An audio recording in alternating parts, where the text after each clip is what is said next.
Секој што има намера да регистрира организација, здружение или партија и да употреби име, презиме, прекар или иницијали на некоја историска личност, прво ќе треба да добие позитивно мислење од Комисијата за употреба на имиња, а потоа и од Министерот за правда. На овој испит прв падна бугарскиот клуб кој требаше да биде отворен во Богданци со името на бугарскиот цар Фердинанд. Советодавното тело веќе го оцени како лик кој буди негативни чувства во Македонија.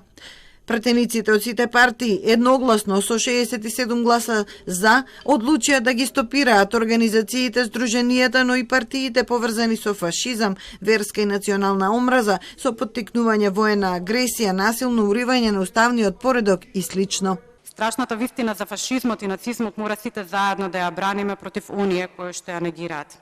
Ние мора да ја зајакнеме моралната и политичката посветеност на нашата влада и нашите институции за да обезбедиме можност идните генерации да ги разберат причините за пандемијата на омраза и лудилото од Втората светска војна, во која Македонија даде повеќе од 25.000 жртви, од кои 7.144 евреи. Сметам дека на вистина, после се она што се случуваше последните денови, исклучително важно да се оградиме од таквите случања, да не дозволиме да ни се формираат такви здруженија во државата и ова е начинот како практично може да се стави браната.